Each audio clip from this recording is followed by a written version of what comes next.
Assalamualaikum teman-teman, kembali lagi dengan saya Vida di channel YouTube Vida Bacain Buku. Apa kabar? Mudah-mudahan selalu baik, sehat, dan berbahagia. Amin. Teman-teman, kali ini kita lanjutkan lagi membaca Awaken the Giant Within, Anthony Robbins. Saat ini kita sudah sampai ke bagian ketiga, kekuatan yang membentuk hidup Anda. Mari kita mulai. Bismillahirrahmanirrahim. Sebuah kutipan, manusia hidup menggunakan berbagai alasan di bawah kedaulatan, humor, dan hasrat. Sir Thomas Browne. Wanita itu baru saja jogging selama setengah jam ketika peristiwa itu terjadi. Mendadak lusinan pemuda mulai berlari kencang ke arahnya. Sebelum dia memiliki waktu untuk menyadari apa yang terjadi, mereka menerkamnya, menariknya ke semak-semak, dan mulai memukulinya dengan pipa. Salah seorang pemuda itu terus menendang wajahnya sampai bersimbah darah. Kemudian mereka memperkosa dan menyodominya dan meninggalkannya agar mati. Saya yakin Anda pernah mendengar kejahatan tragis yang tak terbayangkan yang terjadi di Central Park beberapa tahun yang lalu. Saya sedang berada di New York City pada malam peristiwa itu terjadi. Saya tidak hanya terkejut mendengar kekejaman serangan tersebut, tetapi saya jauh lebih terkejut ketika mendengar siapa para penyerangnya. Mereka masih anak-anak, dengan usia mulai dari 14 hingga 17 tahun. Berbeda dengan seperti yang biasanya terjadi, mereka tidak miskin dan tidak berasal dari keluarga yang kejam. Mereka adalah pemuda yang bersekolah di sekolah swasta, para pemain di Little League, dan anak-anak yang mengikuti kelas alat tiup. Para pemuda ini tidak dibawa pengaruh obat-obatan, dan mereka tidak didorong oleh masalah ras. Mereka menyerang dan dapat membunuh wanita berusia 28 tahun ini karena satu alasan, dan hanya satu alasan, yaitu bersenang-senang. Mereka bahkan memiliki nama untuk apa yang telah mereka lakukan. Mereka menyebutnya membabi buta. Kurang dari 402 kilometer dari ibu kota negara kita, sebuah pesawat terbang menabrak ketika tinggal landas dari National Airport. Di tengah-tengah badai salju yang mengaburkan pandangan, pesawat tersebut menabrak jembatan Potomac pada saat jam sibuk. Ketika lalu lintas berhenti, para petugas penyelamat dengan cepat meluncur ke tempat kejadian, dan keadaan di jembatan tersebut menjadi kacau balau dan panik. Para petugas pemadam kebakaran dan para medis kewalahan menghadapi kerusakan yang ditimbulkan dan berulang kali menyelam ke dalam sungai Potomac untuk mencoba menyelamatkan para korban tabrakan. Seorang pria terus memberikan jaket keselamatan kepada orang-orang yang lain. Dia menyelamatkan banyak nyawa, tetapi bukan nyawanya sendiri. Pada saat helikopter penyelamat akhirnya tiba di tempat pria itu, dia telah tergelincir masuk ke dalam air yang menjadi es. Pria ini mengorbankan nyawanya untuk menyelamatkan mereka yang sama sekali tidak dikenalnya. Apa yang mendorongnya sangat menghargai nyawa orang lain, orang yang bahkan tidak dikenalnya, sehingga dia bersedia mengorbankan hidupnya sendiri dalam kejadian tersebut. Apa yang membuat seseorang dengan latar belakang yang baik bersikap sangat kejam dan tanpa penyesalan yang mendalam, sedangkan orang lain mengorbankan hidupnya sendiri untuk menyelamatkan orang yang benar-benar asing? Apa yang dibutuhkan untuk menciptakan seorang pahlawan, bajingan, penjahat, kontributor? Apa yang menentukan perbedaan dalam tindakan manusia? Di sepanjang hidup saya terus mencari jawaban untuk berbagai pertanyaan ini. Satu hal yang jelas bagi saya adalah manusia bukanlah makhluk yang sembarangan, sehingga semua yang kita lakukan. Sehingga semua yang kita lakukan karena sebuah alasan. Kita mungkin tidak menyadari alasan tersebut, tetapi tak diragukan lagi ada satu kekuatan pemicu di balik semua perilaku manusia. Kekuatan ini memengaruhi setiap aspek kehidupan kita, mulai dari hubungan dan keuangan kita hingga tubuh dan otak kita. Kekuatan apa yang mengendalikan Anda saat ini dan akan terus mengendalikan Anda di sepanjang sisa hidup Anda? Kepedihan dan kesenangan. 蓝牙 Semu- 座台 semua yang Disconnected. Anda dan saya lakukan, semua yang Anda dan saya lakukan, kita melakukannya baik untuk menghindari kepedihan atau keinginan kita untuk merasakan kesenangan. Saya seringkali mendengar orang-orang membicarakan tentang perubahan yang ingin mereka lakukan dalam hidup mereka. Namun, mereka tidak dapat mengikuti perubahan tersebut. Mereka merasa frustrasi, kalah, bahkan marah terhadap diri mereka sendiri karena mereka tahu harus bertindak, tetapi mereka tidak dapat mendorong diri mereka untuk melakukannya. Ada satu alasan dasar, yaitu mereka terus mencoba mengubah perilaku mereka yang merupakan dampaknya dan bukan menyelesaikan penyebab di balik perilaku mereka itu. Memahami dan memanfaatkan kekuatan dari kepedihan dan kesenangan akan membuat Anda dapat menciptakan perubahan dan kemajuan abadi yang Anda inginkan untuk diri sendiri dan mereka yang Anda sayangi. Kegagalan memahami kekuatan ini akan membuat Anda memiliki masa depan yang hidup dalam reaksi, seperti binatang atau mesin. Mungkin ini kedengarannya seperti terlalu menyederhanakan, tetapi coba pikirkan, mengapa Anda tidak melakukan beberapa hal yang Anda tahu harus Anda lakukan? Lagi pula, apa itu penundaan? Penundaan adalah ketika Anda tahu harus melakukan sesuatu, tetapi Anda masih tidak melakukannya. Mengapa tidak? Jawabannya sederhana. Pada tingkat tertentu, Anda percaya bahwa bertindak pada saat ini akan lebih menyakitkan daripada menundanya. Namun, apakah Anda pernah menunda sesuatu sangat lama dan mendadak Anda merasakan tekanan untuk melakukannya dan menyelesaikannya? Apa yang terjadi? Anda mengubah apa yang Anda hubungkan dengan kepedihan dan kesenangan. Mendadak, tidak bertindak menjadi lebih menyakitkan daripada menundanya. Ini peristiwa yang umum dialami oleh sebagian besar orang Amerika sekitar tanggal 14 April. Seseorang yang menderita sebelum seharusnya, menderita lebih besar dari yang seharusnya. Seneca. Apa yang menghalangi Anda mendekati pria atau wanita impian Anda? Apa yang menghalangi Anda mendirikan usaha baru yang telah Anda rencanakan selama bertahun-tahun? Mengapa Anda terus menunda diet? Mengapa Anda menghindari menyelesaikan skripsi Anda? Mengapa Anda belum mengendalikan portofolio investasi keuangan Anda? Apa yang menghalangi Anda dari melakukan apapun yang harus dilakukan untuk membuat hidup Anda persis seperti yang Anda bayangkan? Meskipun Anda tahu semua tindakan ini akan memberikan manfaat bagi Anda, tindakan tersebut pasti akan memberikan kesenangan dalam hidup Anda. Anda tidak bertindak hanya karena pada saat itu Anda merasa jauh lebih menyakitkan jika melakukan apa yang penting daripada kehilangan kesempatan. Lagi pula, bagaimana kalau Anda mendekati orang tersebut dan mereka menolak Anda? Bagaimana jika Anda mencoba untuk mendirikan usaha baru tetapi gagal dan kehilangan jaminan yang Anda dapatkan di pekerjaan Anda saat ini?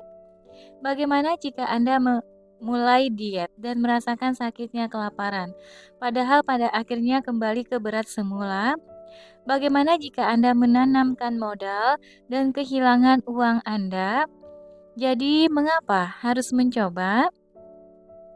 Bagi sebagian besar orang, perasaan takut kehilangan jauh lebih besar daripada keinginan untuk mendapatkan keuntungan. Mana yang lebih mendorong Anda menjaga seseorang agar tidak mencuri uang 100.000 dolar yang Anda dapatkan selama 5 tahun terakhir, atau kemungkinan mendapatkan uang 100.000 dolar untuk 5 tahun ke depan? Kenyataannya adalah sebagian besar orang akan bekerja lebih keras untuk mempertahankan apa yang mereka miliki daripada harus mengambil risiko yang diperlukan untuk mendapatkan apa yang benar-benar mereka inginkan dari hidup mereka.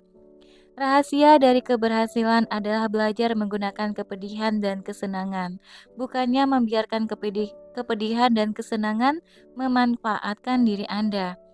Jika Anda melakukannya, maka Anda dapat mengendalikan hidup Anda. Jika Anda tidak melakukannya, maka kehidupan akan mengendalikan Anda. Anthony Robbins. Sebuah pertanyaan menarik sering muncul dalam diskusi mengenai dua kekuatan yang mendorong kita ini, yaitu mengapa orang merasakan sakit tetapi tidak dapat berubah. Mereka belum merasakan sesuatu yang cukup menyakitkan. Mereka belum sampai ke apa yang saya sebut dengan ambang batas perasaan. Jika Anda pernah memiliki hubungan yang gagal dan akhirnya memutuskan untuk menggunakan kekuatan pribadi Anda dengan bertindak dan mengubah hidup Anda, kemungkinan karena Anda sampai ke tingkat sakit yang tidak mau Anda rasakan lagi. Kita semua pernah mengalami saat-saat dalam hidup ketika kita berkata, "Aku sudah tidak tahan, tidak pernah lagi, ini harus berubah sekarang." Ini adalah saat ajaib ketika kepedihan menjadi teman kita.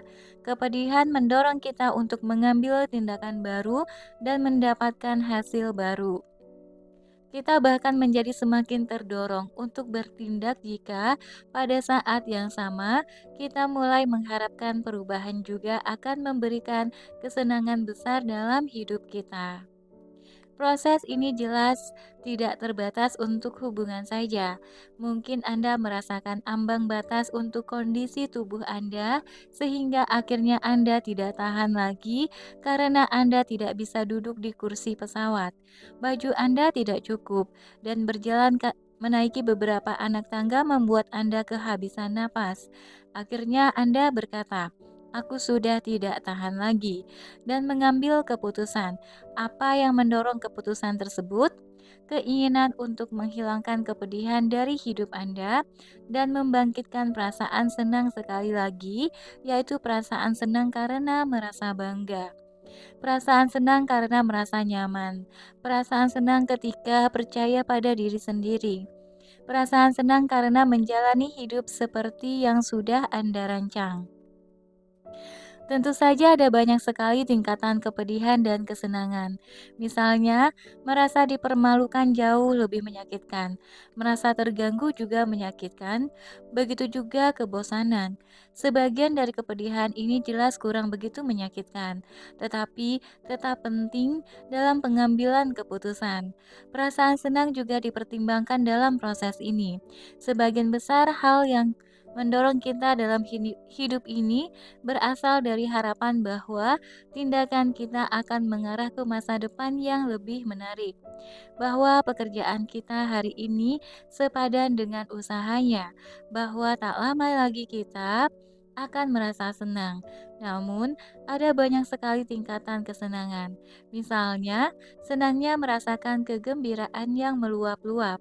Meskipun sebagian besar orang setuju, hal itu sangat menyenangkan, tetapi terkadang dikalahkan oleh perasaan senang karena merasa nyaman. Semua tergantung pada sudut pandang setiap orang. Misalnya, Anda sedang istirahat makan siang dan Anda berjalan kaki melewati sebuah taman yang memainkan simfoni Beethoven. Apakah Anda akan berhenti dan mendengarkan? Pertama-tama, tergantung pada makna musik klasik bagi Anda. Sebagian orang akan mengorbankan apapun agar dapat mendengarkan musik simfoni eroika yang gagah berani. Bagi mereka, Beethoven sama dengan kesenangan murni. Namun bagi orang lain, mendengarkan musik klasik apapun sama menariknya dengan melihat cat mengering. Bertahan mendengarkan musik tersebut sama saja dengan menyakitkan sehingga mereka bergegas melewati taman dan kembali ke kantor. Namun, bahkan sebagian orang yang sangat menyukai musik klasik pun tidak akan memutuskan untuk berhenti dan mendengarkan. Mungkin kepedihan jika terlambat bekerja lebih besar dari kesenangan yang mereka dapatkan dari mendengarkan musik yang sudah akrab bagi mereka. Atau mungkin mereka memiliki keyakinan kalau berhenti dan menikmati musik klasik di siang hari itu hanya membuang-buang waktu dan kepedihan karena melakukan sesuatu yang sembrono dan tidak pantas lebih besar dari kesenangan yang diberikan oleh musik tersebut.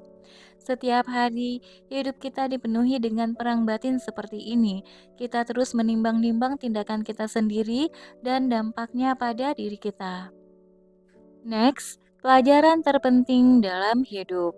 Donald Trump dan Bunda Teresa didorong oleh kekuatan yang sama persis. Saya dapat mendengar Anda berkata, "Yang benar saja, Tony." Jelas mereka berbeda. Nilai-nilai mereka memang sangat bertentangan, tetapi mereka berdua didorong oleh kepedihan dan kesenangan. Hidup mereka telah dibentuk oleh apa yang mereka pelajari untuk mendapatkan kesenangan. Apa yang telah mereka pelajari akan menyebabkan kepedihan. Pelajaran paling penting yang kita dapatkan dalam hiduplah yang menciptakan kepedihan dan kesenangan pada diri kita. Pelajaran ini berbeda-beda untuk setiap orang, begitu juga perilaku kita. Apa yang mendorong Donald Trump sepanjang hidupnya? Dia belajar untuk meraih kesenangan dengan memiliki kapal pesiar terbesar dan termahal, mendapatkan gedung paling mewah, melakukan transaksi paling cerdas. Singkatnya, mengumpulkan mainan yang terbesar dan terbaik. Dengan apakah dia belajar menghubungkan kepedihan? Dalam beberapa wawancara, dia mengungkapkan bahwa hal yang paling menyakitkan dalam hidupnya adalah menjadi yang terbaik kedua dalam segala hal. Dia menyamakannya dengan kegagalan. Sebenarnya, dorongan terbesarnya untuk meraih keberhasilan berasal dari keharusan untuk menghindari kepedihan ini. Hal ini menjadi pendorong yang lebih kuat dibandingkan keinginannya untuk mendapatkan kesenangan. Banyak pesaing yang merasa sangat gembira melihat penderitaan yang dialami oleh Trump karena runtuhnya sebagian besar kerajaan bisnisnya. Daripada menghakimi Trump atau orang lain, termasuk diri Anda sendiri, mungkin lebih baik kita memahami apa yang mendorong Trump dan merasa kasihan dengan kepedihannya yang tampak jelas. Sebaliknya, lihatlah Bunda Teresa. Dia adalah seorang wanita yang sangat penyayang, sehingga ketika dia melihat orang lain menderita, dia juga menderita. Melihat ketidakadilan dalam sistem kasta membuat perasaannya terluka. Dia menyadari bahwa ketika dia bertindak membantu orang-orang ini, penderitaan mereka hilang, dan begitu juga penderitaannya. Bagi Bunda Teresa, makna hidup yang sebenarnya dapat ditemukan di salah satu daerah paling miskin di Kalkuta, kota kesenangan, yang penuh sesak dengan jutaan pengungsi yang kelaparan dan sakit. Baginya, kesenangan mungkin berarti mengarungi lumpur, sampah dan kotoran setinggi lutut untuk sampai ke sebuah pondok jembel dan melayani bayi dan anak-anak di dalamnya. Tubuh kecil mereka digerogoti oleh kolera dan disentri. Dia sangat terdorong untuk Dia sangat terdorong oleh perasaan bahwa menolong orang lain keluar dari penderitaan mereka akan membantu menghilangkan kepedihan itu sendiri, dan dengan membantu mereka menjalani kehidupan yang lebih baik dengan memberi mereka kesenangan, dia juga akan merasa senang. Dia belajar bahwa mendedikasikan diri Anda untuk menolong orang lain adalah perbuatan yang sangat mulia dan membuatnya merasa hidupnya sangat bermakna. Meski mungkin sangat sulit bagi sebagian besar dari kita untuk meniru kerendahan hati Bunda Teresa dan sifat materialisme Donald Trump, Tetapi penting untuk diingat bahwa kedua orang ini membentuk takdir mereka berdasarkan apa yang mereka hubungkan dengan kepedihan dan kesenangan. Latar belakang dan lingkungan mereka tentu saja ikut berperan dalam pilihan mereka, tetapi pada akhirnya mereka mengambil keputusan dengan sadar mengenai penghargaan atau hukuman apa yang pantas untuk diri mereka. Next, bagaimana Anda mengaitkan kepedihan dan kesenangan untuk membentuk takdir Anda? Satu keputusan yang memberikan perbedaan sangat besar dalam kualitas hidup saya adalah sejak usia dini, saya mulai menghubungkan belajar dengan kesenangan yang sangat besar. Saya menyadari bahwa menemukan ide dan strategi yang dapat membantu saya membentuk perilaku dan perasaan manusia dapat memberi saya semua yang saya inginkan dalam hidup. Saya bisa keluar dari kepedihan dan mendapatkan kesenangan. Belajar untuk mengetahui rahasia di balik tindakan kita dapat membantu saya menjadi lebih sehat, merasa tubuh saya lebih baik, dan memiliki hubungan yang lebih dalam dengan orang-orang yang saya sayangi. Belajar memberi saya sesuatu yang dapat saya berikan, kesempatan untuk benar-benar menyumbangkan sesuatu yang berharga kepada semua orang di sekitar saya. Belajar membuat saya gembira dan puas. Pada saat yang sama, saya menemukan bentuk kesenangan yang bahkan jauh lebih besar, dan kesenangan itu dicapai dengan membagi apa yang telah saya pelajari dengan cara yang penuh gairah. Ketika saya mulai memahami bahwa apa yang dapat saya bagi membantu meningkatkan kualitas hidup mereka. Saya menemukan tingkat kesenangan yang sangat besar, dan tujuan hidup saya mulai berubah. Pengalaman menyakitkan dan menyenangkan apa yang telah membentuk hidup Anda? Apakah Anda menghubungkan kepedihan dan kesenangan dengan obat-obatan? Misalnya, jelas telah memengaruhi takdir Anda. Begitu juga perasaan Anda terhadap rokok dan alkohol, hubungan, atau bahkan konsep memberi atau kepercayaan. Jika Anda seorang dokter, bukankah keputusan untuk mengejar karir sebagai dokter beberapa tahun yang lalu didorong oleh keyakinan bahwa Anda menjadi dokter akan membuat Anda merasa bahagia? Setiap dokter yang pernah berbicara dengan saya menghubungkan kesenangan luar biasa dengan membantu orang seperti menghentikan rasa sakit, menyembuhkan penyakit, dan menyelamatkan nyawa. Seringkali rasa bangga karena menjadi anggota masyarakat yang dihormati hanyalah faktor pendorong tambahan. Para musisi telah mendedikasikan diri mereka pada seni mereka karena beberapa hal bisa memberi mereka tingkat kesenangan yang sama. Dan para CEO perusahaan terkenal telah belajar untuk menghubungkan kesenangan dengan mengambil keputusan sangat bagus yang kemungkinan besar menciptakan sesuatu yang unik dan memberikan sumbangsi pada kehidupan orang lain dengan cara yang abadi. Misalkan saja cara John Belushi, Freddie Prinze, Jimi Hendrix, Elvis Presley, Janis Joplin, dan Jim Morrison yang menghubungkan kepedihan dan kesenangan dengan cara yang membatasi. Anggapan mereka terhadap obat-obatan sebagai pelarian, jalan keluar yang cepat, atau cara untuk menghilangkan kepedihan dan menikmati kesenangan sementara telah menyebabkan kehancuran mereka. Mereka membayar harga yang sangat mahal karena tidak mengendalikan pikiran dan perasaan mereka sendiri. Pikirkan contoh yang mereka berikan untuk jutaan penggemar mereka. Saya tidak pernah mencoba mengonsumsi obat-obatan dan alkohol. Apa karena saya sangat pintar? Tidak, karena saya sangat beruntung.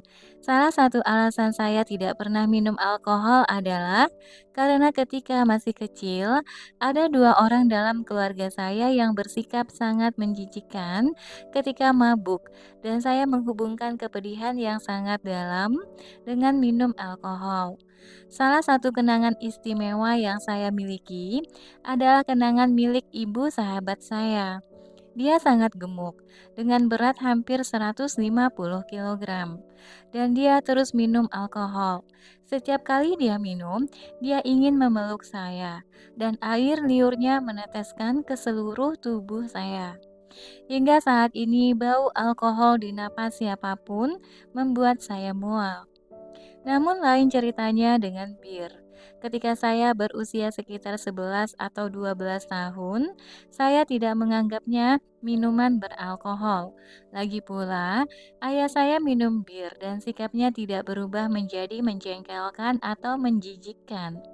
Sebenarnya, dia terlihat sedikit lebih menyenangkan ketika dia minum beberapa kaleng bir.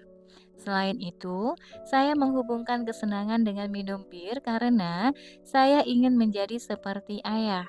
Apakah minum bir akan benar-benar membuat saya seperti ayah? Tidak, tetapi kami sering menciptakan hubungan yang keliru dalam pikiran kita. Hubungan pikiran mengenai apa yang akan memberikan rasa sakit atau kesenangan dalam hidup kita. Pada suatu hari, saya meminta bir kepada ibu saya. Dia mulai mengatakan kalau bir tidak baik untuk saya. Namun, mencoba meyakinkan saya ketika pikiran saya sudah bulat dan ketika pendapat saya mengenai ayah saya sangat bertentangan dengan pendapatnya, jelas sekali tidak akan berhasil. Kita tidak percaya dengan apa yang kita dengar. Sebaliknya, kita yakin kalau penglihatan kita sangat benar. Dan saya yakin pada hari itu, kalau minum bir adalah langkah selanjutnya dalam perkembangan pribadi saya. Akhirnya, ibu saya menyadari kalau saya mungkin akan pergi minum di tempat lain jika dia tidak memberi saya pelajaran yang tidak akan pernah saya lupakan. Pada tingkat tertentu, dia pasti sudah mengetahui bahwa dia harus mengubah pendapat saya mengenai bir. Jadi dia berkata, "Oke, oke, kau ingin minum bir dan menjadi seperti ayah? Kalau begitu, kau benar-benar harus minum bir sama seperti ayahmu." Saya berkata, "Loh, apa maksudnya?" Ibu berkata, "Kau harus minum 6 kaleng bir sekaligus." Saya berkata, "Tidak masalah." Ibu berkata, "Kau harus meminumnya di sini." Ketika saya menyesap bir itu untuk kali pertama, rasanya menjijikkan, tidak seperti yang saya harapkan. Tentu saja, saya tidak akan mengakuinya pada saat itu karena harga diri saya sedang dipertaruhkan. Jadi, saya menyesap beberapa kali lagi. Setelah selesai minum satu kaleng bir, saya berkata, "Aku kenyang, Bu." Ibu berkata, "Tidak bisa, ini satu kaleng lagi." Dan membukanya. Setelah kaleng ketiga atau keempat, perut saya mulai mual. Saya yakin Anda dapat menebak apa yang terjadi selanjutnya. Saya muntah ke seluruh tubuh saya dan meja dapur. Kejadian itu menjijikkan, dan begitu juga membersihkan muntahannya. Dengan cepat, saya menghubungkan bau bir dengan muntahan dan perasaan yang mengerikan. Saya tidak lagi menghubungkan minum bir dengan sesuatu yang cerdas. Sekarang saya memiliki hubungan penuh perasaan dengan sistem sel saraf saya. Sebuah hubungan saraf pemberani yang jelas akan memandu keputusan saya di masa depan. Saya tidak pernah minum bir sejak saat itu. Dapatkah hubungan antara kepedihan dan kesenangan kita menghasilkan pengaruh yang saling berkaitan dalam hidup kita? Tentu saja. Hubungan saraf negatif untuk bir. Ini memengaruhi banyak sekali keputusan saya dalam hidup. Hal tersebut memengaruhi dengan siapa saya berteman di sekolah. Hal tersebut menentukan bagaimana saya belajar untuk mendapatkan kesenangan. Saya tidak menggunakan alkohol, tetapi saya menggunakan belajar. Saya menggunakan tawa. Saya menggunakan olahraga untuk mendapatkan kesenangan. Saya juga mengetahui bahwa rasanya sangat menyenangkan dapat membantu orang lain. Sehingga di sekolah saya, menjadi tempat siapa saja yang menceritakan masalah mereka dan menyelesaikan masalah mereka. Saya dan mereka merasa senang sesuatu yang belum berubah selama bertahun-tahun. Saya juga tidak pernah menggunakan obat-obatan karena pengalaman yang sama. Ketika saya kelas 3 atau 4 sekolah dasar, polisi datang ke sekolah saya dan menunjukkan kepada kami beberapa film tentang akibat dari menggunakan obat-obatan. Saya melihat orang-orang menyuntikkan narkoba, pingsan, dikejar-kejar, dan melompat dari jendela. Sebagai anak kecil, saya menghubungkan obat-obatan dengan keburukan dan kematian, sehingga saya tidak pernah mencobanya. Saya beruntung karena polisi telah membantu saya membentuk hubungan syaraf menyakitkan mengenai penggunaan obat-obatan. Oleh karena itu, saya bahkan tidak pernah mempertimbangkan kemungkinan tersebut. Apa yang dapat kita pelajari di sini? Sederhana saja. Jika kita menghubungkan kepedihan yang sangat besar dengan pola perilaku atau perasaan apapun, kita akan menghindari terlibat di dalamnya dengan cara apapun. Kita dapat menggunakan pemahaman ini untuk memanfaatkan kekuatan kepedihan dan kesenangan untuk mengubah hampir semua hal dalam hidup kita, mulai dari pola menangguhkan pekerjaan hingga penggunaan obat-obatan. Bagaimana cara melakukannya? Misalkan saja, Anda ingin menjauhkan anak-anak Anda dari obat-obatan. Waktu untuk merangkul mereka adalah sebelum mereka mencoba-coba dan sebelum orang lain mengajarkan hubungan yang palsu bahwa obat-obatan sama dengan kesenangan.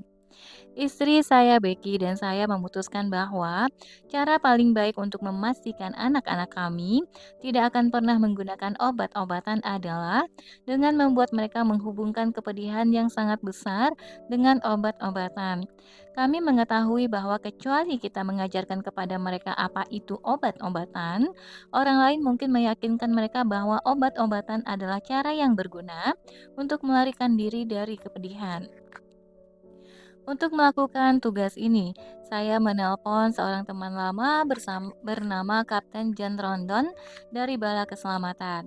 Selama bertahun-tahun, saya mendukung John di South Bronx dan Brooklyn untuk membantu orang-orang jalanan mengubah hidup mereka dengan meningkatkan kesadaran standar mereka, mengubah keyakinan mereka yang membatasi, dan mengembangkan keahlian dalam hidup.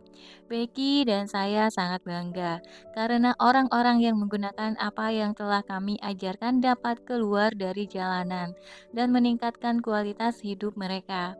Saya selalu menggunakan kunjungan saya sebagai cara untuk memberikan sesuatu dan sebagai pengingat tentang betapa beruntungnya diri saya. Hal ini tetap membuat saya menghargai hidup yang saat ini saya jalani. Selain itu juga memberi saya pandangan dan menjaga hidup saya tetap seimbang. Saya menjelaskan tujuan saya kepada Kapten John, dan dia mengatur untuk mengajak anak-anak saya mengikuti tur yang pernah mereka lupakan. Sebuah tur yang akan memberi mereka pengalaman yang jelas mengenai apa akibat pengaruh obat-obatan bagi jiwa manusia. Tur tersebut dimulai dengan mengunjungi secara langsung sebuah gedung apartemen penuh sesak yang penuh dengan tikus dan bau busuk. Begitu kami berjalan masuk, anak-anak kami disambut oleh bau pesing di lantai yang basah oleh air kencing. Pemandangan para pecandu sedang menyuntikkan obat-obatan tanpa menghiraukan siapa yang sedang melihat. Pelacur anak-anak menggoda orang-orang yang lewat, dan suara anak-anak yang sedang menangis dan diabaikan. Anak-anak saya belajar untuk menghubungkan obat-obatan dengan kehancuran mental, perasaan, dan tubuh. Peristiwa tersebut terjadi 4,5 tahun yang lalu. Sejak saat itu mereka sering kali melihat obat-obatan, tetapi mereka tidak pernah menyentuhnya. Hubungan saraf yang bagus ini telah sangat membentuk takdir mereka. Jika Anda sedih karena kejadian apapun di luar diri Anda, maka kepedihan tersebut bukan disebabkan oleh kejadian itu, melainkan karena penilaian Anda sendiri, dan Anda memiliki kekuatan untuk mengubahnya kapanpun juga. Marcus Aurelius. Kita adalah satu-satunya makhluk hidup di bumi ini yang memiliki batin yang kaya, sehingga bukan sebagai peristiwa yang paling penting bagi kita, tetapi bagaimana kita menafsirkan berbagai peristiwa itulah yang akan menentukan pendapat kita tentang diri kita sendiri dan bagaimana kita akan bertindak di masa depan. Salah satu hal yang membuat kita sangat istimewa adalah kemampuan luar biasa kita untuk menyesuaikan diri, berubah, dan menggunakan benda atau gagasan untuk menghasilkan sesuatu yang lebih menyenangkan atau berguna.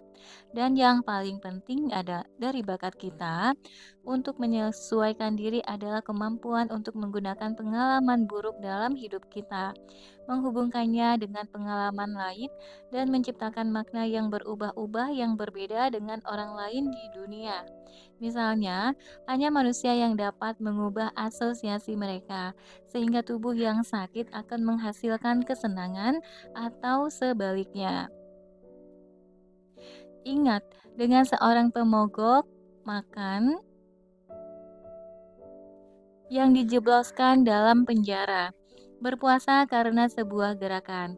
Pria itu bertahan hidup selama 30 hari tanpa makanan.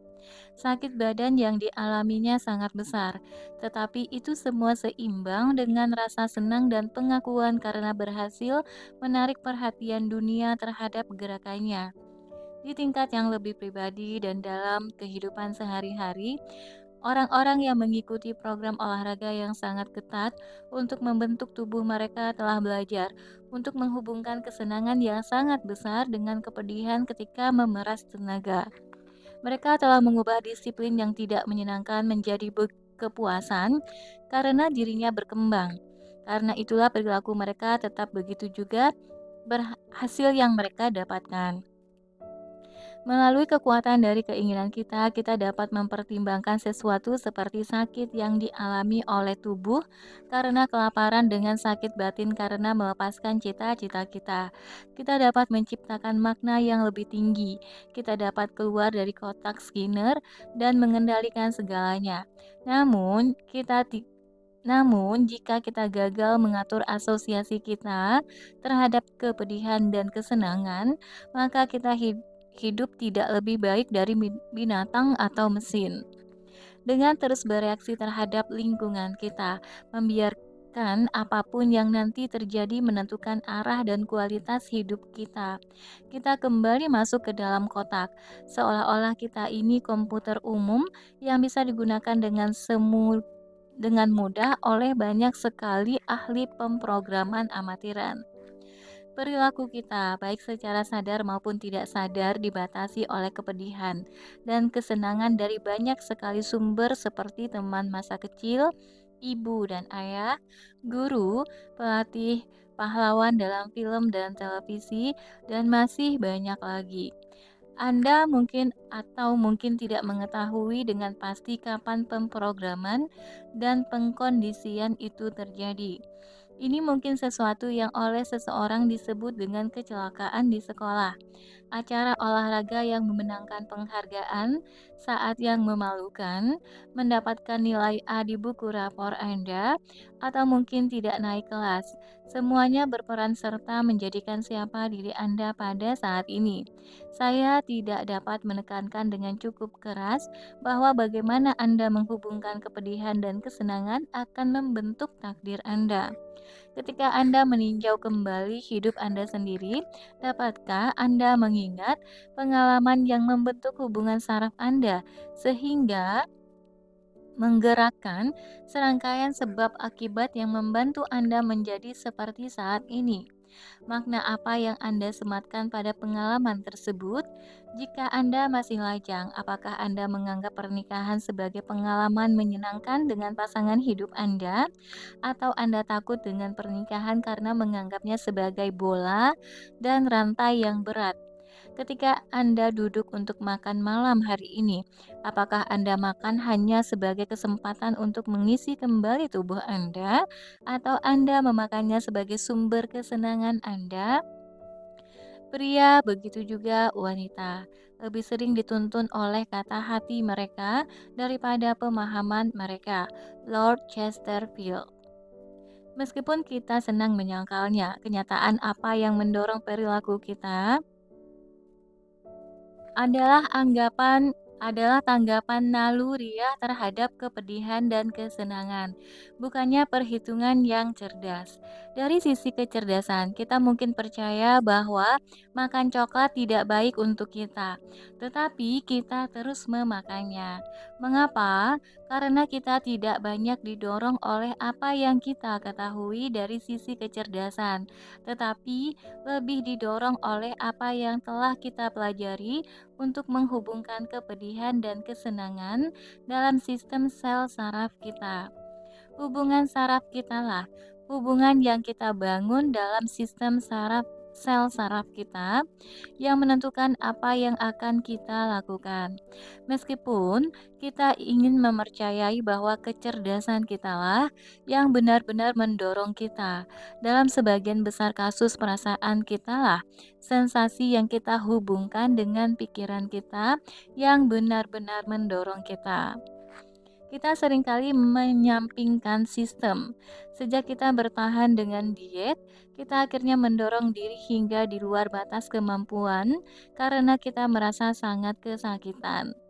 Kita akan menyelesaikan masalah untuk saat ini, kita tetapi jika kita belum menghilangkan penyebab masalah tersebut, maka masalah tersebut akan muncul kembali.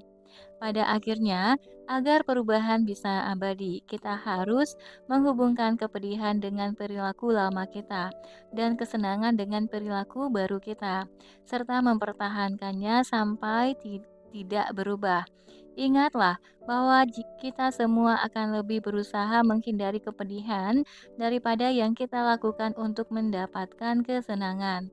Menjalani diet dan mengabaikan kepedihan kita dalam jangka pendek hanya dengan mengandalkan ketekunan kita tidak akan hanya dengan mengandalkan ketekunan tidak akan bertahan lama karena kita masih menghubungkan kepedihan dengan meninggalkan makanan berlemak.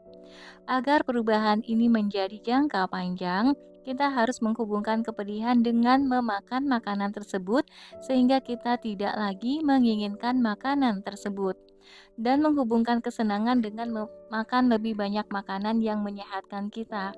Mereka yang bugar dan sehat percaya bahwa tidak ada yang senikmat seperti ketika menjadi kurus, dan mereka mencintai makanan yang menyehatkan. Sebenarnya, mereka sering menghubungkan kesenangan dengan menyingkirkan piring yang masih berisi makanan. Bagi mereka, itu melambangkan bahwa mereka mengendalikan hidup mereka. Kenyataannya adalah kita dapat belajar mengondisikan pikiran, tubuh, dan perasaan kita untuk menghubungkan kepedihan atau kesenangan dengan apapun yang kita pilih. Dengan mengubah apa yang kita hubungkan dengan kepedihan dan kesenangan, maka kita akan dengan cepat mengubah perilaku kita. Misalnya merokok. Yang harus Anda lakukan adalah menghubungkan kepedihan yang cukup besar dengan merokok dan kesenangan yang cukup besar dengan berhenti merokok. Anda memiliki kemampuan untuk melakukan hal ini sekarang, tetapi Anda mungkin tidak menggunakan kemampuan ini karena Anda telah melatih tubuh Anda untuk menghubungkan kesenangan dengan merokok, atau Anda takut berhenti merokok akan sangat menyakitkan. Namun, jika Anda bertemu dengan seseorang yang telah berhenti merokok, Anda akan mengetahui kalau perilaku ini berubah dalam 1 hari ketika mereka benar-benar mengubah apa arti merokok bagi mereka. Jika Anda tidak memiliki rencana untuk hidup Anda, orang lainlah yang akan merencanakannya untuk Anda. Misi dari Madison Avenue adalah untuk memengaruhi apa yang kita hubungkan dengan kepedihan dan kesenangan. Para pemasang iklan jelas memahami bahwa apa yang mendorong kita sama sekali bukan kecerdasan, melainkan sensasi yang kita hubungkan dengan produk mereka. Akibatnya mereka sangat ahli dalam mempelajari bagaimana menggunakan musik yang bersemangat dan menyenangkan, gambar yang cepat atau sangat bagus, warna terang atau lembut, dan berbagai macam unsur lain agar kita berada dalam kondisi perasaan tertentu. Kemudian ketika perasaan kita sedang memuncak dan ketika sensasi berada di puncaknya, mereka menyiarkan gambar produk mereka secara terus-menerus sampai kita menghubungkannya dengan perasaan yang diinginkan ini. Pepsi menggunakan strategi ini dengan sangat bagus untuk mendapatkan pangsa pasar yang lebih besar di pasar minuman ringan yang menguntungkan dari pesaing utama mereka, Coca-Cola. Pepsi mengamati keberhasilan luar biasa Michael Jackson, seorang pemuda yang menghabiskan seluruh hidupnya untuk mempelajari cara meningkatkan perasaan orang dengan cara dia menggunakan suaranya, tubuhnya, wajahnya, dan gerakan tubuhnya. Michael menyanyi dan menari dengan cara yang mendorong sejumlah besar orang merasa sangat senang. Luar biasa senang, sehingga mereka sering membeli salah satu albumnya untuk menciptakan kembali perasaan tersebut. Pepsi bertanya, bagaimana kita dalam memindahkan sensasi tersebut ke produk kita? Alasan mereka, jika orang-orang menghubungkan kesenangan yang sama dengan Pepsi, seperti yang mereka lakukan pada Michael Jackson, maka mereka akan membeli Pepsi sama seperti ketika mereka membeli albumnya. Proses menanamkan berbagai perasaan baru ke sebuah produk atau gagasan adalah pemindahan menyeluruh yang penting untuk pengkondisian dasar. Sesuatu yang akan Anda pelajari lebih lanjut di bab 6 ketika kita mempelajari ilmu neuroassociative conditioning. Namun untuk saat ini pikirkan saja hal ini. Setiap kali kita sedang sangat emosional dan ketika kita merasakan sensasi yang kuat dari kepedihan atau kesenangan, maka kejadian unik yang terus terjadi akan dihubungkan ke saraf. Oleh karena itu, di masa depan kapanpun kejadian unik tersebut terjadi lagi, perasaan emosional tersebut muncul kembali. Anda mungkin pernah mendengar tentang Ivan Pavlov, seorang ilmuwan Rusia yang pada akhir abad ke-19 mengadakan percobaan refleks terkondisi. Percobaan paling terkenalnya adalah percobaan ketika dia membunyikan bel saat memberi makan seekor anjing, sehingga merangsang anjing itu untuk meneteskan air liur dan menghubungkan sensasi anjing tersebut dengan bunyi bel. Setelah mengulang pengkondisian tersebut berulang kali, Pavlov menemukan bahwa hanya membunyikan bel akan menyebabkan anjing itu mengeluarkan air liur, bahkan ketika tidak diberi makan lagi. Apa hubungan Pavlov dengan Pepsi? Pertama, Pepsi menggunakan Michael Jackson untuk membuat kita sangat emosional. Kemudian pada saat yang tepat mereka menayangkan produknya. Pengulangan terus-menerus dari gambar ini menciptakan hubungan emosional bagi jutaan penggemar Jackson. Kenyataannya, Michael Jackson sama sekali tidak minum Pepsi dan dia bahkan tidak memegang kaleng Pepsi kosong di depan kamera. Anda mungkin bertanya-tanya, apa perusahaan ini sudah gila? Mereka membayar seorang pria sebesar 15 juta dolar untuk mewakili mereka padahal pria itu sama sekali tidak memegang produk mereka dan mengatakan kepada semua orang kalau dia tidak mau memegangnya. Juru bicara macam apa ini? Gagasan yang sangat gila. Sebenarnya ini adalah gagasan luar biasa. Penjualan melonjak tajam, sangat tajam sehingga LA Gear kemudian membayar Michael sebesar 20 juta dolar untuk mewakili produk mereka. Dan saat ini, karena dia dapat mengubah perasaan orang, saya menyebutnya penyebab keadaan. Dia dan Sony atau CBS baru baru saja menandatangani kontrak rekaman selama 10 tahun yang dikabarkan senilai lebih dari 1 miliar dolar. Kemampuan untuk mengubah kondisi emosi seseorang yang membuatnya sangat berharga. Apa yang harus kita sadari adalah semua ini didasarkan pada menghubungkan kesenangan dengan perilaku tertentu. Gagasannya adalah, jika kita menggunakan produk tersebut, maka khayalan kita menjadi nyata. Para pemasang iklan telah mengajarkan kepada kita semua bahwa jika Anda mengendarai mobil BMW, maka Anda adalah orang luar biasa dengan selera luar biasa. Jika Anda mengendarai mobil Hyundai, maka Anda orang yang cerdas dan hemat. Jika Anda mengendarai mobil Pontiac, maka Anda akan gembira. Jika Anda mengendarai mobil Toyota, maka Anda akan merasa sangat senang.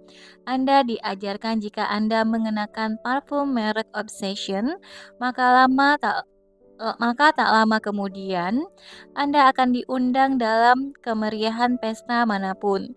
Jika Anda minum Pepsi, maka Anda dapat bergabung dengan MC Hammer sebagai simbol dari sesuatu yang keren. Jika Anda ingin menjadi ibu yang baik, maka Anda harus memberi anak Anda pai buah, kue mangkok, dan kue merek Hostess.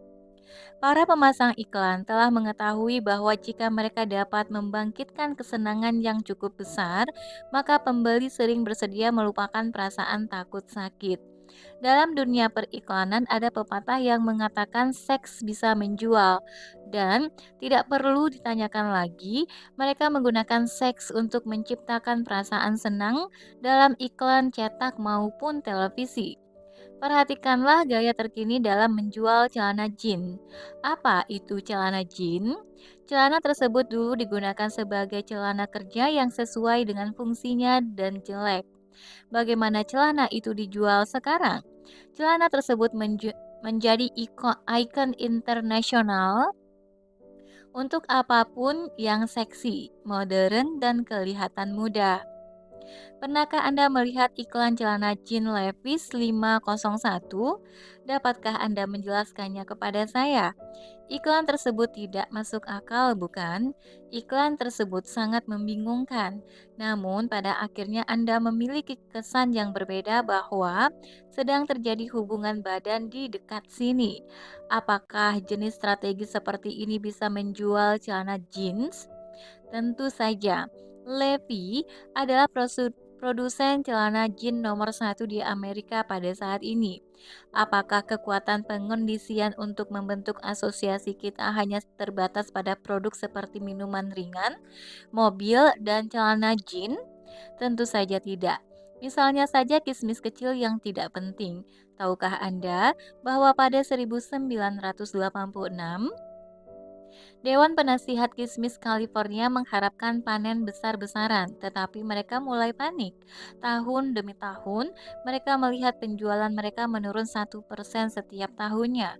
Dalam keadaan putus asa, mereka berpaling ke kantor periklanan mereka dan bertanya apa yang bisa mereka lakukan. Jalan keluarnya sederhana. Mereka harus mengubah perasaan orang terhadap kismis.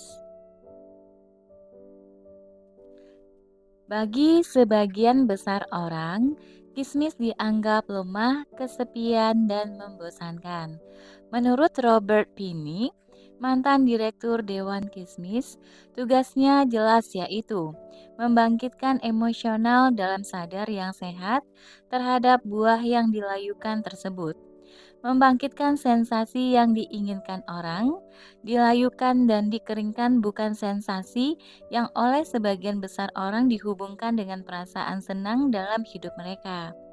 Para petani anggur terus berpikir, kita dapat menghubungkan kismis dengan apa agar orang-orang benar-benar ingin membelinya. Pada saat itu, sebuah lagu lama yang terkenal produksi Motown kembali muncul di seluruh negeri. Judulnya I Heard It Through the Grapevine. Para petani anggur berpikir, Bagaimana jika kita menggunakan sensasi yang membuat banyak sekali orang merasa senang dan menghubungkannya dengan kismis agar terlihat keren? Mereka menyewa seorang penggambar animasi inovatif bernama Will Pinton yang kemudian membuat sekitar 30 patung yang terbuat dari tanah liat dan kismis, yang masing-masing memiliki kepribadian berbeda, mulai dari musik pop hingga musik Motown. Pada saat itu, California Raisins didirikan. Kampanye iklan pertama mereka adalah menciptakan sensasi dengan cepat dan berhasil menghubungkan sensasi yang diharapkan oleh para petani anggur. Ketika orang-orang melihat tarian kismis kecil yang keren, mereka menghubungkan perasaan gembira, lucu, dan senang dengan buah yang dulu membosankan. Kismis telah berubah menjadi inti dari gaya keren di California, dan pesan tersembunyi dari setiap iklan ini adalah, jika Anda memakan kismis, maka Anda juga akan keren. Hasilnya, industri kismis selamat dari kemerosotan penjualan yang buruk dan mengalami pertumbuhan sebesar 20% setiap tahunnya. Para petani kismis telah berhasil mengubah asosiasi orang, bukannya menghubungkan kebosanan dengan buah tersebut. Para pembeli telah belajar untuk menghubungkan perasaan senang dan gembira. Tentu saja, penggunaan iklan sebagai bentuk pengondisian tidak hanya terbatas pada produk fisik. Untungnya atau sayangnya, kita telah melihat televisi dan radio digunakan sebagai alat untuk mengubah pendapat kita mengenai para calon dalam proses politik. Tidak ada orang yang tahu lebih baik mengenai hal ini dibandingkan ahli analis politik dan pembentuk opini Roger Ailes, yang bertanggung jawab atas unsur penting dari keberhasilan Ronald Reagan dalam kampanye 1984 melawan Walter Mondale, dan pada 1988 merencanakan kampanye George Bush yang berhasil melawan Michel Dukakis. Ailes merancang sebuah strategi untuk menyampaikan 3 pesan sangat buruk tentang Dukakis, bahwa dia pria yang lemah di bidang pertahanan, lingkungan, dan kejahatan, dan menyebabkan orang-orang menghubungkan perasaan menyakitkan dengan pria tersebut. Sebuah iklan menggambarkan Dukakis sebagai anak kecil yang bermain perang-perangan di dalam sebuah tank, dan iklan yang lain terlihat menyalahkan pria itu untuk polusi yang terjadi di pelabuhan Boston. Iklan yang paling terkenal menunjukkan para penjahat sedang dibebaskan dari penjara Massachusetts melalui sebuah pintu putar dan memanfaatkan pemberitaan buruk yang menyebar luas di negara tersebut oleh kejadian Willie Horton. Pembunuh yang dinyatakan bersalah bernama Willie Horton dibebaskan dari penjara sebagai bagian dari program cuti yang kontroversial di negara bagian tempat tinggal Dukakis. Tetapi pria itu kemudian tidak kembali dan 10 bulan kemudian ditangkap karena meneror pasangan muda dengan memerkosa sang wanita dan menyerang prianya. Banyak orang yang mempermasalahkan tema negatif dari semua iklan ini. Saya pribadi menganggapnya sangat manipulatif. Namun, sulit sekali membantah jika melihat tingkat keberhasilan semua iklan tersebut, karena pada kenyataannya orang-orang lebih berusaha menghindari kepedihan daripada mendapatkan kesenangan. Banyak orang yang tidak menyukai cara kampanye tersebut dijalankan, dan George Bush salah satunya. Tetapi sulit sekali membantah kenyataan bahwa kepedihan adalah pendorong sangat kuat dalam membentuk perilaku orang. Seperti yang dikatakan oleh Ailes, iklan negatif tersebut lebih cepat mengena. Orang-orang cenderung lebih memperhatikan jenis iklan seperti ini. Orang mungkin tidak memelankan mobil mereka untuk melihat pemandangan desa yang indah di sepanjang jalan raya. Namun, semua orang melihat kecelakaan mobil. Keberhasilan strategi Ailes tidak perlu dipertanyakan lagi. Bush memenangkan mayoritas suara pemilih dan mengalahkan Dukakis dalam salah satu pemilihan dengan kemenangan paling besar dalam sejarah pemilu. Kekuatan yang membentuk opini dunia dan kebiasaan membeli dari pembeli adalah kekuatan yang sama yang membentuk semua tindakan kita. Semuanya terserah kepada Anda dan saya untuk mengendalikan kekuatan ini dan memutuskan tindakan kita sendiri dengan sadar. Karena kita tidak mengarahkan pikiran kita sendiri, maka kita akan dipengaruhi oleh mereka yang akan memaksa kita untuk bersikap seperti yang mereka inginkan. Terkadang tindakan tersebut adalah tindakan yang pasti akan kita pilih, tetapi terkadang tidak. Para pemasang iklan memahami cara mengubah apa yang kita hubungkan dengan kepedihan dan kesenangan dengan mengubah sensasi yang kita hubungkan dengan produk mereka. Jika kita ingin mengendalikan hidup kita, maka kita harus belajar untuk mengiklankan di dalam pikiran sendiri, dan kita dapat melakukannya dengan cepat. Caranya hanya dengan menghubungkan kepedihan terhadap perilaku yang ingin kita hentikan dengan tingkat emosional yang tinggi, sehingga kita tidak akan pernah mempertimbangkan lagi semua perilaku tersebut. Bukankah ada beberapa hal yang tidak akan pernah Anda lakukan? Bayangkan sensasi yang Anda hubungkan dengan beberapa hal tersebut. Jika Anda menghubungkan perasaan dan sensasi yang sama tersebut dengan perilaku yang ingin Anda hindari, maka Anda juga tidak akan melakukannya lagi. Kemudian, cukup hubungkan kesenangan dengan perilaku baru yang Anda inginkan untuk diri Anda sendiri. Dengan terus mengulang dan perasaan emosional yang besar, Anda dapat mengondisikan semua perilaku ini dalam diri Anda sampai menjadi kebiasaan. Jadi, apa langkah pertama untuk menciptakan sebuah perubahan? Langkah pertamanya adalah dengan menyadari kekuatan yang ditimbulkan oleh kepedihan dan kesenangan terhadap setiap keputusan dan juga setiap tindakan yang kita ambil. Cara untuk menyadarinya adalah dengan memahami bahwa semua hubungan ini antara gagasan, kata-kata, gambar, suara, dan sensasi, kepedihan, dan kesenangan terus terjadi. Sebuah kutipan, saya memahami bahwa kesenangan harus dihindari jika mengakibatkan kepedihan yang lebih besar, dan kepedihan tersebut diharapkan akan hilang dalam kesenangan yang lebih besar. Michel de Montaigne. Masalahnya adalah sebagian besar dari kita mendasarkan keputusan kita tentang apa yang harus kita lakukan pada apa yang akan menciptakan kepedihan dan kesenangan dalam jangka pendek, bukannya jangka panjang.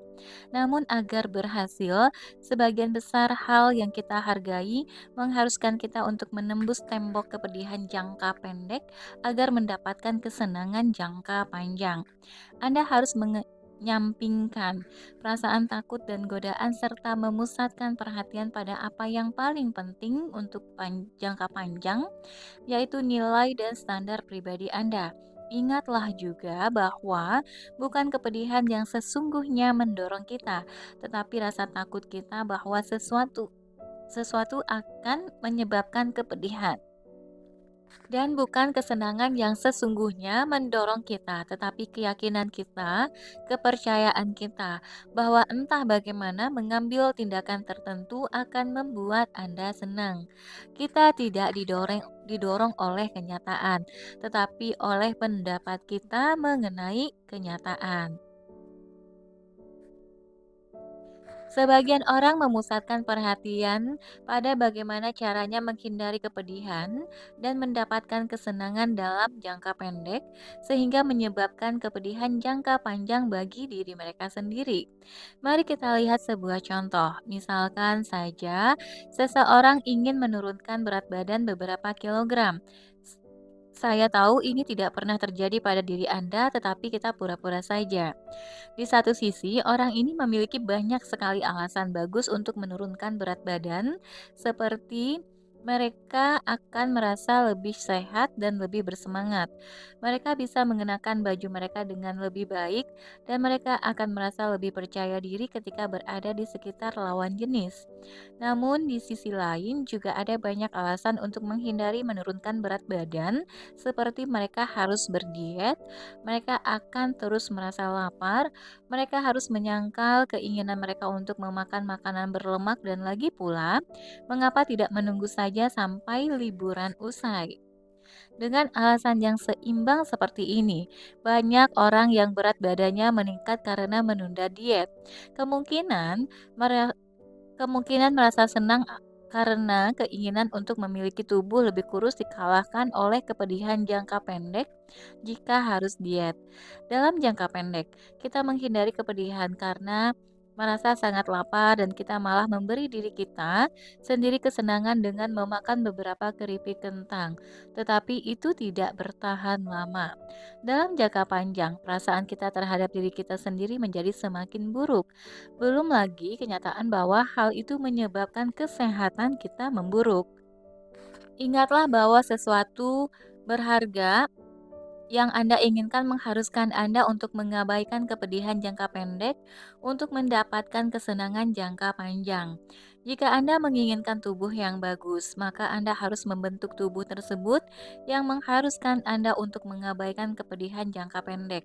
Begitu Anda sering melakukannya, maka olahraga akan menyenangkan. Berdiet juga demikian. Disiplin jenis apapun mengharuskan kita untuk mengabaikan kepedihan, baik itu disiplin dalam usaha, hubungan, kepercayaan diri, kebugaran, dan keuangan. Bagaimana Anda mengabaikan perasaan tidak nyaman tersebut dan menciptakan waktu yang tepat untuk benar-benar meraih tujuan Anda? Mulailah dengan mengambil keputusan untuk mengatasinya. Kita dapat selalu memutuskan untuk menyampingkan kepedihan pada saat ini, dan lebih baik kita menindaklanjuti dengan mengondisikan diri kita sendiri yang akan kita bahas secara rinci di bab 6. Contoh paling bagus dari bagaimana perhatian jangka pendek ini dapat menyebabkan kita semua jatuh seperti di Niagara ditunjukkan oleh krisis simpan pinjam saat ini. Mungkin kesalahan keuangan terbesar yang pernah dilakukan dalam sejarah pemerintahan Amerika. Perkiraan menunjukkan krisis ini membuat para wajib pajak harus membayar lebih dari 500 miliar dolar. Tetapi sebagian besar penduduk Amerika tidak mengetahui apa penyebabnya. Masalah ini hampir pasti akan menjadi masalah yang menyebabkan kepedihan, setidaknya kepedihan di bidang ekonomi. Bagi setiap pria, wanita, dan anak-anak di Amerika Serikat, mungkin untuk beberapa generasi berikutnya. Dalam sebuah perbincangan yang saya lakukan dengan L. William Seidman, Direktur Resolution Trust Corporation and Federal Deposit Insurance Corporation, dia mengatakan kepada saya, kita adalah satu-satunya negara yang cukup kaya sehingga bisa selamat dari kesalahan besar seperti ini. Apa yang menyebabkan kekacauan keuangan ini? Ini adalah contoh klasik dari mencoba menghilangkan kepedihan dengan menyelesaikan masalah dan pada saat yang sama mempertahankan penyebabnya. Semuanya diawali dengan masalah simpan pinjam yang terjadi pada akhir 70-an dan akhir 80-an. Perbankan dan lembaga simpan pinjam membangun bisnis mereka khususnya di pasar perusahaan dan nasabah. Agar bank bisa mendapatkan laba, maka bank tersebut harus memberikan pinjaman dan suku bunga pinjaman tersebut harus di atas suku bunga yang dibayarkan kepada nasabah. Di tahap awal masalah tersebut, bank mengalami kesulitan di beberapa hal. Pertama, mereka sangat terpukul ketika perusahaan memasuki pasar yang sebelumnya menjadi pasar bank, yaitu peminjaman.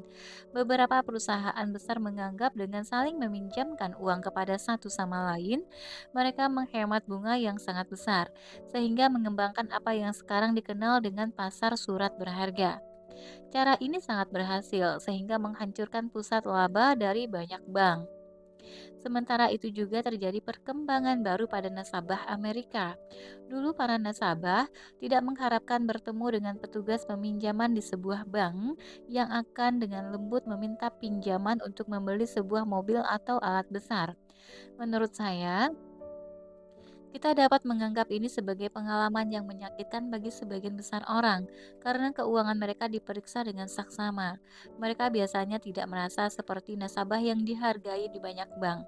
Perusahaan mobil cukup cerdas karena dapat mengenali hal ini dan mulai menawarkan pinjaman kepada para pelanggan mereka, sehingga menciptakan sumber laba baru bagi mereka sendiri. Mereka pikir mereka bisa mendapatkan uang yang sangat banyak dalam pembiayaan tersebut, sama seperti ketika mereka menjual mobil, dan mereka dapat memberi pelanggan banyak sekali kenyamanan dan suku bunga yang lebih rendah. Tentu saja sikap mereka sangat berbeda dengan para bankir. Mereka tertarik melihat pelanggan mendapat pinjamannya. Tak lama kemudian, para pelanggan lebih memilih pembiayaan dari perusahaan mobil sendiri daripada cara kuno, karena mereka menghargai kenyamanan, keluasan, dan biaya pembiayaan yang rendah. Semuanya ditangani di satu tempat oleh orang sopan yang menginginkan bisnis mereka. Akibatnya, General Motors Acceptance Corporation (GMAC) dengan cepat menjadi salah satu perusahaan pembiayaan mobil terbesar di Amerika. Satu benteng terakhir untuk pinjaman bank adalah pasar perumahan, tetapi suku bunga dan inflasi melonjak tajam dalam 1 tahun hingga mencapai 18%. Akibatnya, tidak ada orang yang mampu membayar cicilan pinjaman per bulan dengan suku bunga yang diwajibkan. Seperti yang bisa Anda bayangkan, pinjaman perumahan menurun drastis. Pada saat itu, bank telah kehilangan semua nasabah perusahaannya. Mereka telah kehilangan pasar untuk sebagian besar pinjaman mobil mereka, dan mereka telah mulai kehilangan pinjaman rumah juga. Tamparan terakhir bagi bank adalah karena terjadi inflasi, maka nasabah membutuhkan tingkat pengembalian yang lebih tinggi, sedangkan bank masih memberikan pinjaman yang akan menghasilkan suku bunga yang sangat rendah. Setiap hari, bank kehilangan uang. Mereka melihat keberadaan mereka berada di ujung tanduk dan memutuskan untuk melakukan dua hal. Pertama, mereka menurunkan standar mereka dalam menilai nasabah untuk mendapatkan pinjaman. Mengapa? Karena mereka percaya jika mereka tidak menurunkan standar mereka, maka mereka tidak akan dapat meminjam uang kepada siapapun. Dan jika mereka tidak meminjam uang, mereka tidak bisa mendapatkan laba dan mereka jelas akan menderita. Namun, jika mereka dapat meminjam uang kepada seseorang yang akan membayarnya kembali, mereka akan merasa senang. Selain itu, risikonya sangat kecil. Jika mereka meminjamkan uang dan peminjam tidak memenuhi kewajibannya, maka para wajib pajak yaitu Anda dan saya akan menalanginya. Jadi dalam analisis terakhir, perasaan takut sakit sangat kecil dan insentif sangat besar untuk membahayakan modal mereka, kita. Bank dan lembaga simpan pinjam ini juga mendesak Kongres untuk membantu mereka terhindari dari kebangkrutan dan terjadilah serangkaian perubahan. Bank-bank besar menyadari bahwa mereka dapat meminjamkan uang kepada negara asing yang sangat membutuhkan modal. Para pemberi pinjaman ini menyadari bahwa sambil makan pagi, mereka dapat meminjamkan lebih dari 50 juta kepada sebuah negara. Mereka tidak harus bekerja dengan jutaan nasabah untuk meminjamkan jumlah yang sama dan laba dari pinjaman yang lebih besar ini cukup besar. Para manajer bank dan pegawai bagian peminjaman juga diberi bonus sesuai dengan besar dan jumlah pinjaman yang dapat mereka berikan. Bank-bank tidak lagi memusatkan perhatian pada kualitas sebuah pinjaman. Perhatian mereka bukan pada apakah sebuah negara seperti Brazil dapat membayar kembali pinjamannya atau tidak. Dan jujur saja, banyak yang tidak peduli. Mengapa? Mereka melakukan persis seperti apa yang kita ajarkan kepada mereka, yaitu kita mendorong mereka untuk menjadi pejudi menggunakan Federal Deposit Insurance. Dengan menjanjikan, jika mereka menang, mereka akan menang besar, dan jika mereka tidak berhasil, kita akan membayar biayanya. Jelas kepedihan dalam skenario ini sangat kecil bagi para bankir. Bank-bank yang lebih kecil yang tidak memiliki dana untuk dipinjamkan kepada negara asing mendapati bahwa hal terbaik yang dapat mereka lakukan adalah meminjamkan uang kepada para pengembang perumahan di Amerika Serikat. Mereka juga menurunkan standar mereka agar para pengembang dapat meminjam tanpa biaya tambahan lain kecuali biaya lama sebesar 20%. Bagaimana tanggapan para pengembang? Ya, tidak ada yang mereka pertaruhkan. Mereka hanya menggunakan uang orang lain. Dan pada saat yang sama, Kongres telah memberikan insentif pajak besar untuk gedung komersial sehingga para pengembang tidak rugi sama sekali. Mereka tidak perlu lagi menganalisa apakah pasarnya tepat atau apakah gedung tersebut dibangun di tempat yang tepat atau ukurannya sudah tepat. Satu-satunya kerugian yang diderita para pengembang adalah mereka akan mengalami penghapusan pajak paling besar dalam hidup mereka. Akibatnya para pengembang membangun seperti orang gila, sehingga menyebabkan persediaan rumah melimpah di pasar. Ketika persediaan jauh lebih banyak dari permintaan, maka pasar akan hancur.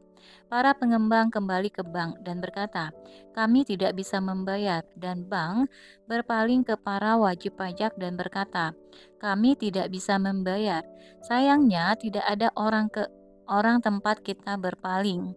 Parahnya lagi, orang-orang telah melihat penyalahgunaan di negara Amerika, dan sekarang mereka beranggapan orang kaya pasti telah memanfaatkan seseorang. Hal ini menciptakan sikap negatif terhadap banyak pebisnis yang seringkali orang yang sama yang menyediakan pekerjaan sehingga mimpi orang Amerika bisa terwujud. Seluruh kekacauan ini menggambarkan kurangnya pemahaman kita mengenai dinamika kepedihan, kesenangan, dan sikap tidak bijaksana kita ketika mencoba menyelesaikan masalah jangka panjang menggunakan jalan keluar jangka pendek. Kepedihan dan kesenangan juga menjadi penyebab dari kejadian di dunia. Selama bertahun-tahun kita hidup di tengah-tengah perlombaan membuat senjata yang semakin meningkat dengan Uni Soviet. Kedua negara harus membuat lebih banyak senjata sebagai ancaman terakhir. Kalau kalian mencoba menyakiti kami akan membalas dan menyakiti kalian jauh lebih besar. Dan kita terus menemui jalan buntu hingga pada suatu titik kita menghabiskan dana sebesar 15.000 US dollar untuk senjata bekas. Apa yang menyebabkan Gorbachev mendadak memutuskan untuk merundingkan kembali pengurangan senjata? Jawabannya kepedihan. Dia mulai menghubungkan kepedihan yang sangat besar dengan gagasan mencoba untuk bersaing dengan persediaan senjata tentara kita yang semakin banyak.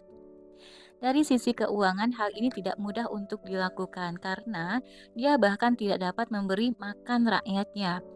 Ketika rakyat tidak dapat makan, mereka lebih memikirkan perut mereka daripada senjata.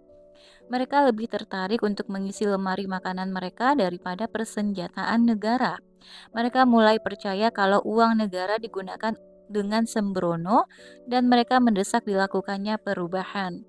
Apakah Gorbachev mengubah sikapnya karena dia pria yang hebat? Mungkin, namun satu hal yang pasti yaitu dia tidak memiliki pilihan. Alam telah menempatkan manusia di bawah kekuasaan dua pemimpin berdaulat, yaitu kepedihan dan kesenangan. Keduanya memerintahkan semua yang kita lakukan, semua yang kita katakan, semua yang kita pikirkan, sehingga setiap usaha yang kita lakukan untuk menyelesaikan masalah kita akan menunjukkan dan menegaskan hal itu. Jeremy Bentham. Lanjut. Mengapa orang-orang terus bertahan dalam hubungan yang tidak memuaskan, tidak bersedia mencari jalan keluar, atau mengakhiri hubungan tersebut dan melanjutkan hidup? Karena mereka tahu berubah akan membawa mereka ke sesuatu yang tidak diketahui, dan sebagian besar orang percaya kalau sesuatu yang tidak diketahui jauh lebih menyakitkan daripada apa yang pernah mereka alami. Sama seperti pepatah lama yang berbunyi, lebih baik iblis yang kau ketahui daripada iblis yang tidak kau ketahui. Dan bersyukurlah dengan apapun yang kau miliki. Keyakinan inti menghalangi kita dari mengambil tindakan yang dapat mengubah hidup kita. Jika kita ingin memiliki hubungan yang mendalam, maka kita harus mengatasi rasa takut ditolak dan mudah terluka. Jika kita berencana untuk berbisnis, maka kita harus bersedia mengatasi rasa takut kehilangan jaminan untuk mewujudkan bisnis tersebut. Sebenarnya, sebagian besar hal yang berharga dalam hidup kita mewajibkan kita untuk melawan pengondisian dasar dari sistem sel saraf kita. Kita harus mengatasi rasa takut kita dengan menyampingkan serangkaian prasyarat tanggapan ini, dan dalam banyak kasus, kita harus mengubah rasa takut ini menjadi kekuatan. Seringkali rasa takut yang kita perbolehkan mengendalikan diri kita tidak pernah menjadi kenyataan. Misalnya, orang-orang dapat menghubungkan kepedihan dengan naik pesawat. Meskipun tidak ada alasan masuk akal untuk fobia tersebut, mereka menanggapi sebuah pengalaman yang menyakitkan di masa lalu mereka atau bahkan di masa depan dalam bayangan mereka. Mereka mungkin pernah membaca surat kabar tentang kecelakaan pesawat dan sekarang mereka menghindari naik pesawat sehingga mereka membiarkan rasa takut tersebut mengendalikan mereka. Kita harus memastikan kita menjalani hidup kita pada masa sekarang dan menanggapi hal-hal yang nyata, bukannya rasa takut di masa lalu atau suatu hari nanti akan terjadi. Hal penting yang harus diingat adalah kita tidak menjauh dari kepedihan sesungguhnya.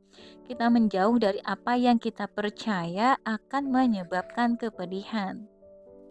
Next, lakukan beberapa perubahan sekarang. Pertama, tulislah 4 tindakan yang harus Anda lakukan yang sudah lama Anda tunda. Mungkin Anda harus menurunkan berat badan, mungkin Anda harus berhenti merokok, mungkin Anda harus berbicara dengan seseorang yang bertengkar dengan Anda, atau berhubungan kembali dengan seseorang yang penting bagi Anda. Kedua, di bawah setiap tindakan ini tulislah jawaban dari beberapa pertanyaan berikut ini. Mengapa saya belum bertindak? Di masa lalu, saya menghubungkan kepedihan apa dengan tindakan ini? Menjawab pertanyaan ini akan membantu Anda memahami bahwa apa yang mencegah Anda adalah karena Anda menghubungkan kepedihan yang lebih besar dengan bertindak daripada tidak bertindak. Jujurlah terhadap diri Anda sendiri. Jika Anda berpikir saya tidak menghubungkan kepedihan dengan tindakan itu, berpikirlah sedikit lebih keras. Mungkin kepedihan itu sederhana seperti mungkin kepedihan karena harus menyisihkan waktu dari jadwal sibuk Anda. Ketiga, tulislah semua kesenangan yang pernah Anda alami di masa lalu dengan menikmati pola negatif ini. Misalnya, jika Anda berpikir Anda harus menurunkan berat badan, mengapa Anda tidak terus makan seloyang penuh kue coklat dan sekantong besar keripik dan meminum 12 kaleng minuman soda? Anda menghindari kepedihan kehilangan diri Anda sendiri ya, dan Anda menghindari kepedihan kehilangan diri Anda sendiri. Ya, dan pada saat yang sama Anda benar-benar melakukan ini karena membuat Anda merasa gembira. Sekarang, Anda benar-benar melakukan hal ini karena membuat Anda merasa gembira sekarang. Tindakan tersebut memberi Anda kesenangan, kesenangan instan. Tidak ada orang yang ingin menghilangkan perasaan ini.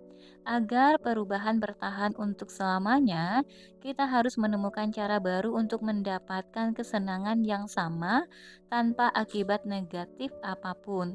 Mengenali kesenangan yang pernah Anda rasakan akan membantu mengetahui apa sasaran Anda. Keempat, tulislah apa yang akan terjadi jika Anda tidak berubah sekarang. Apa yang akan terjadi jika Anda tidak berhenti makan banyak sekali gula dan lemak? Jika Anda tidak berhenti merokok? Jika Anda tidak menelepon yang Anda tahu harus Anda lakukan? Jika Anda tidak mulai berolahraga teratur setiap hari? Jujurlah dengan diri Anda sendiri. Kerugian apa yang akan Anda alami untuk 2, 3, 4, atau 5 tahun ke depan? Kerugian emosional apa yang akan Anda alami? Kerugian apa yang akan Anda alami dari sisi citra diri Anda? Kerugian apa yang ditimbulkan pada kesehatan tubuh Anda? Kerugian apa yang akan ditimbulkan pada kepercayaan diri Anda? Kerugian keuangan apa yang akan ditimbulkan? Kerugian apa yang akan ditimbulkan pada hubungan Anda dengan orang-orang yang paling Anda sayangi? Bagaimana perasaan Anda? Jangan hanya berkata, "Saya akan rugi uang" atau "Saya akan gemuk." Itu tidak cukup. Anda harus mengingat bahwa perasaan kitalah yang mendorong diri kita. Jadi, hubungkanlah kepedihan Anda dan gunakan kepedihan sebagai teman Anda, yaitu teman yang dapat mendorong Anda ke tingkat keberhasilan yang baru. Langkah terakhir adalah menulis semua kesenangan yang akan Anda rasakan jika mengambil setiap tindakan ini sekarang. Buatlah sebuah daftar panjang yang akan menggerakkan perasaan Anda dan benar-benar membuat Anda bersemangat. Seperti saya akan merasa benar-benar dapat mengendalikan hidup saya karena saya tahu saya yang berkuasa. Saya akan memiliki tingkat kepercayaan diri baru. Saya akan mendapatkan kebugaran dan kesehatan badan. Saya akan mampu memperkuat semua hubungan saya. Saya akan memiliki kemauan lebih keras yang dapat saya gunakan di aspek hidup saya yang lain. Hidup saya akan lebih baik dengan semua ini sekarang. Untuk 2, 3, 4, 5 tahun berikutnya. Dengan mengambil tindakan ini, saya akan mewujudkan mimpi saya. Bayangkan semua dampak positifnya, baik di masa sekarang maupun di masa jangka panjang. Saya mendorong Anda untuk menyisihkan waktu sekarang untuk menyelesaikan latihan ini dan memanfaatkan kesempatan besar yang telah Anda bangun ketika Anda membaca buku ini. Carpe diem. Manfaatkanlah waktu sekarang sebaik-baiknya. Tidak ada waktu seperti saat ini. Namun, jika Anda tidak bisa menunggu untuk membaca bab selanjutnya, maka tentu saja Anda dapat melakukannya. Hanya pastikan Anda kembali ke latihan ini nanti dan menunjukkan kepada diri Anda sendiri, kenali apa yang Anda miliki terhadap kekuatan kembar dari kepedihan dan kesenangan. Bab ini telah menunjukkan kepada Anda berulang kali bahwa apa yang kita hubungkan dengan kepedihan dan kesenangan telah membentuk setiap aspek hidup kita, dan kita memiliki kekuatan untuk mengubah hubungan ini dan juga tindakan serta takdir kita. Namun, untuk melakukan ini, kita harus memahami. Oke, teman-teman, sampai di sini dulu untuk Awaken the Giant Within Anthony Robbins. Nanti kita akan ketemu di bagian selanjutnya. Terima kasih sudah mendengarkan. Sampai jumpa. Assalamualaikum warahmatullahi wabarakatuh.